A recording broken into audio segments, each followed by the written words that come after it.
इस छात्र आंदोलन के मायने के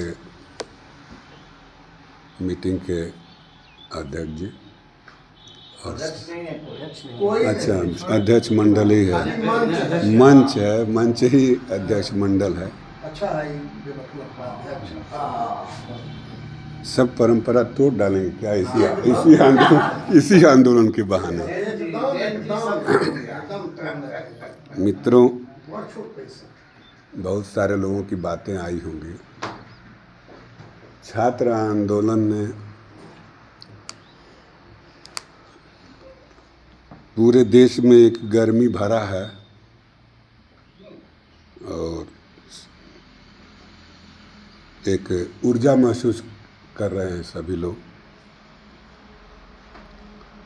और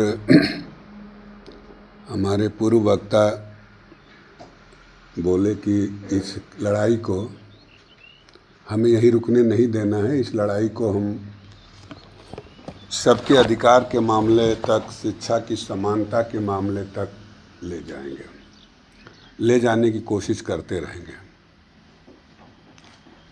और अब कितने लोगों ने किसके महत्व को दिया है। अभी आप कहे कि सोनम वांगचुक ने एक अपना किनारा लिया, लेकिन मैं मानता हूँ कि अगर सोनम वांगचुक उस आंदोलन में नहीं आए होते तो शायद इतना बड़ा आंदोलन नहीं बन पाया होता। वो एक बहुत बड़ी इमेज रही है। और वहाँ पर जो छात्र संगठनों में जो वामपंथी, खास करके आयशा के लोग, एसएफआई के लोग या और जो लोग थे, उनका भी बहुत बड़ा योगदान है। यह स्वतः स्फूर्त कहा जाए तो नहीं है, बल्कि उन लोगों ने, जो एक नेहा नाम की लड़की है, वो 20-21 दिन हड़ताल पर बैठी रही। सोनम वांगचुक भी अपने 22-23 दिन कितना उनका भी हड़ताल चला। तो ये फिगर हैं, हम फिगर को बहुत आउट पास नहीं कर सकते। ऐसा नहीं कह सकते कि यह बहुत लंबा गुस्सा था, ये गुस्सा था और उनके बहाने आया, तो बहाने होने भी चाहिए। और हम किसी को और उनके महत्व को हम इनकार नहीं कर सकते। और प्लस मैं ये कहना चाहता हूँ कि हमारे समाज में मैंने बार बार लोगों से कहा, ये आंदोलन तो बड़ा हो गया लेकिन मांग बहुत छोटी थी। मांग क्या था? इस्तीफा दे। कोई भाजपा का एक मंत्री बन गया, दे दिया। मैंने कहा कि आंदोलन और तेज होगा तो उसको इस्तीफा देना ही देना है, दिया। इस्तीफा कौन सा लक्ष्य है? कौन सरकार बदल रही है या सरकार भाजपा के का एक और मंत्री बना दूसरा। लेकिन छात्रों ने मजबूर कर दिया, आंदोलन ने मजबूर कर दिया। जो भाजपा का मंत्री बोल रहा था कि हमारे यहाँ इस्तीफा की परंपरा नहीं है, इसको तोड़ा। और साथ में हम अपने समाज की सच्चाई को भी महसूस करें। जब हमारे पास एक वैकल्पिक, क्योंकि जब उनसे गुस्सा आएगा और ये नहीं होगा कि अगर आपका वोट बहुत ज़्यादा पड़ जाएगा तो ईवीएम रोक लेगी, उसके अंदर ताकत नहीं है। चाहे आप जितनी फासिस्ट चर्चा की वो कर लें, कुछ बेईमानियाँ होती हैं, लेकिन ऐसा नहीं होगा कि आप वोट करेंगे। ये जो राजनीतिक पार्टियां वोट बांटती हैं, क्या ये जिम्मेदार नहीं है क्या विपक्ष? विपक्ष क्या जिम्मेदार नहीं है क्या कि पूरा जो है वो 40% पा के बहुमत पाते हैं और 60% पा के आप हार जाते हैं चुनाव। ये जो विभाजन के रूप में हम बार बार बोलते हैं, अपने बाप की पार्टी बना के लोगों ने रखा है, अपने जात की पार्टी बना के रखा है। ये क्या कम गुस्से क्या ये आरएसएस, एक आरएसएस की लाइन, जो विभाजन, जो जाति पर और धर्म की जो बहुत पुरानी और सड़ी गली राजनीति है, उस पर खड़ी हुई पार्टियों की आलोचना, क्या ये आरएसएस को एक नया मार्ग नहीं देती है? धर्म के आधार पर वर्चस्व या जाति के आधार पर वर्चस्व, ये दोनों में मुझे अंतर नहीं आता, बहुतों को अंतर आता है। मैं फासिस्ट अगर आरएसएस है तो धर्म और जाति बहुत हम अंतर नहीं करते हैं, क्योंकि हमारी जो समाज की रचना है वह धर्म कम जाति आधारित ज़्यादा है, और हम उसको राजनीति का मुद्दा बनने देते हैं। उस पर हमारी राजनीतिक पार्टियां खड़ी होती हैं। यह हमारा एक प्रश्न होगा, इसको बगैर तोड़े हम इस देश में कोई बड़ी बदलाव लाना संभव नहीं है। क्यों? कि वो गुस्सा जब हम कांग्रेस में अन्ना आंदोलन का बड़ा आंदोलन था, इससे भी बड़ा आंदोलन था, मान लीजिए उतनी लाठियां नहीं चली, उतने छात्र नहीं पीटे गए, लेकिन उसमें भी पूरा देश जागा था। लाभ कौन उठाया? हमने कांग्रेस की उस भ्रष्ट सरकार को गिरा के हमने क्या फासिस्ट ताकत को सत्ता पर नहीं बैठाया है? कौन बैठाया है? तो आंदोलनों में किसको लाभ होता है वो भी आदमी बढ़ चढ़ के भाग लेते हैं, चाहे भीतर से और चाहे जाके सामने। बाद में सामने चले जाते हैं, अंदर पहले रहते हैं फिर बाद में सामने जाते हैं। जैसा कि सामने बहुत सारी राजनीतिक पार्टियां आई, क्या यही राजनीतिक पार्टियां नहीं उसका लाभ उठाएंगी? एक प्रश्न है जो किस पर खड़ी है। और मुझे ये भी याद है, कहते हैं लोग कि इतना बड़ा आंदोलन और इतना बड़ा इस तरह का नहीं इस्तीफा। अरे इंदिरा गांधी को कोर्ट ने कह दिया था भाई कि आप लायक नहीं है, आपने बेईमानी से चुनाव जीता है, आप इस्तीफा दीजिए, किसी दूसरे को बनाइए। तो उन्होंने क्या किया पूरा जानता है देश। उन्होंने उसी रात में कह दिया कि नहीं, हम इस्तीफा नहीं देंगे, हम सारे अधिकार को छीन लेते हैं, नेताओं के और सबके अधिकार छीन लेते हैं। यह भी इतिहास है हमारा। मतलब इतिहास को हम केवल आज खड़ा होकर के और पूरे इतिहास को नहीं देखेंगे। और 1991 की नीति, क्या यही राहुल गांधी के दादा दादी और लोगों ने पारित नहीं किया है क्या? कि हम फैसला लेते हैं कि देश को निजीकरण के रास्ते पर ले जाएंगे, हम सार्वजनिक रास्ते पर नहीं ले जाएंगे, हम समाजवादी, हमारा कोई आदर्श नहीं है।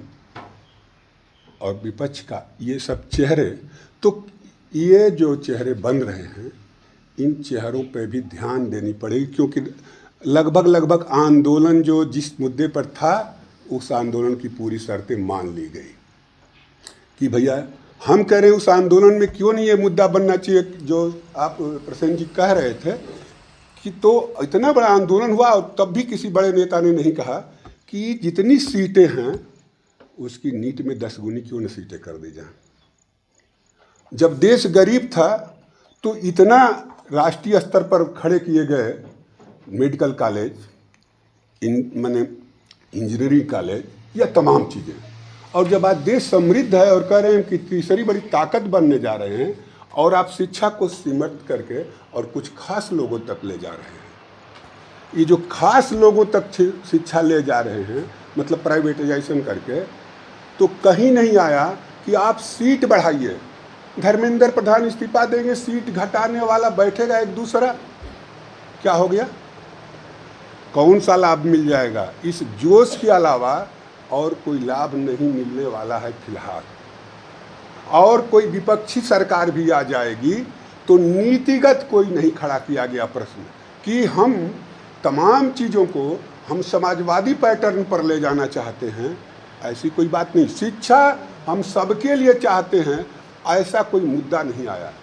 हम भी देख रहे थे, कुछ लोग कहते हैं आप समाचार कौन सुनते हैं? हमने कहा हम कोई समाचार नहीं सुनते हैं। क्या सुने समाचार? समाचार सुन लेते हैं, सबका विश्लेषण क्या सुने? विश्लेषण अगर उनका भी सुने जो जिसको कि आप गोदी मीडिया कहते हैं, उससे समाचार ले लेते हैं। और तमाम ये लोग, रवीश जैसे लोग भी केवल वर्तमान सत्ता के खिलाफ एक गुस्सा तो उगलने का काम करते हैं ये पत्रकार, लेकिन इनके पास कोई एजेंडा नहीं खड़ा करने की ताकत है, विपक्ष को नसीहत देने की कोई ताकत नहीं खड़ा। तो क्या सुने?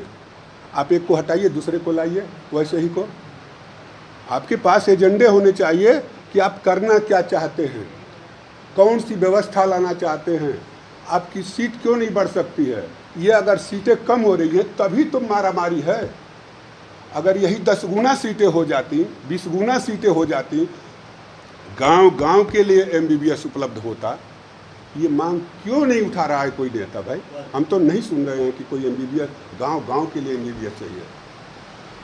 हर जगह MBBS चाहिए, MBBS, और भी सरकार इसकी पढ़ाई की व्यवस्था करे।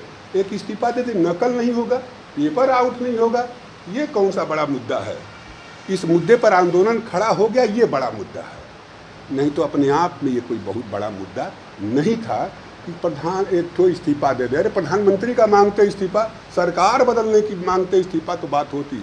एक मंत्री का इस्तीफा, 1 महीने बाद आप बहुत बड़ा आंदोलन किए, बहुत उसमें इस आंदोलन के माध्यम से एक बहस गई, जागरण हुआ, यह इसका बहुत बड़ा योगदान है। नहीं तो केवल इन गुस्सा को विपक्षी भजा ले जाएं, और विपक्षियों में मैं बहुत कोई खास अंतर नहीं देखता। बहुत सारे लोग अंतर देखते हैं, क्योंकि मैंने विपक्षियों की सरकारें देखा है, कांग्रेस की देखा है और तमाम विपक्षियों की सरकार देखा है, सबको गोलियां चलाते हुए देखा है। अब नाम नहीं लूँगा, लेकिन सबको गोलियां चलाते हुए देखा है, सबको छात्रों पर लाठियां भाजते हुए देखा है, जितनी नामजद लोग हैं।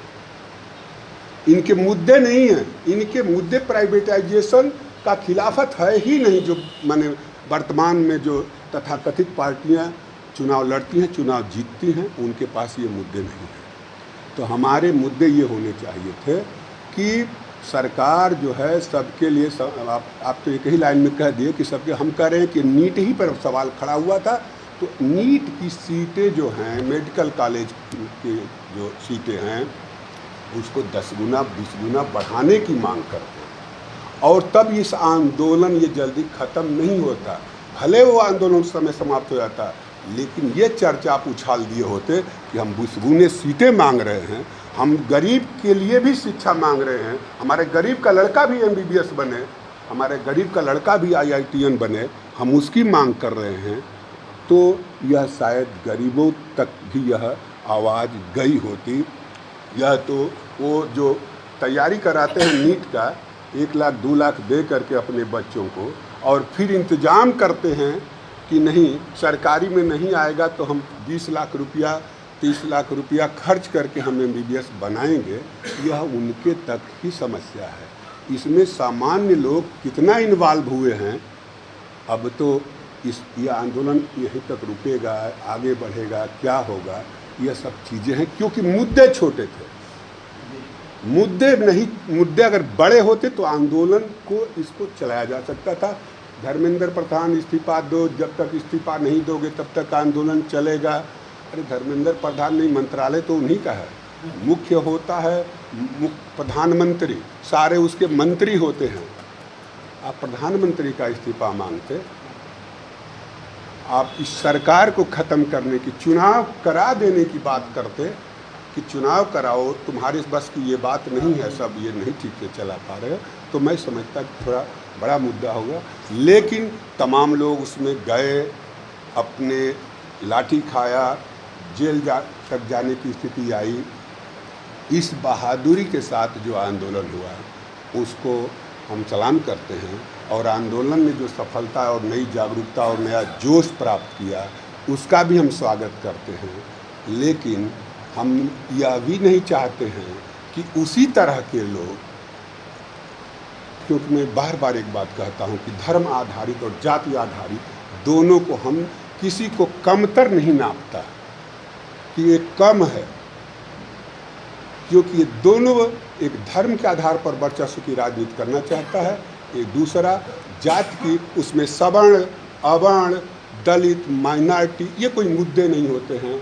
हम कह रहे हैं कि आपके पास तमाम विविधता है, विविधताओं में की रक्षा करते हुए विविधताओं में से कामन तलाशिए, और कामन जात आधारित नहीं होता है, कामन आर्थिक आधार पर शिक्षा हो सकता है, रोजगार हो सकता है, लोगों के रोटी कपड़े मकान के मुद्दे होते हैं। इनको आप क्यों नहीं लाते हैं सामने?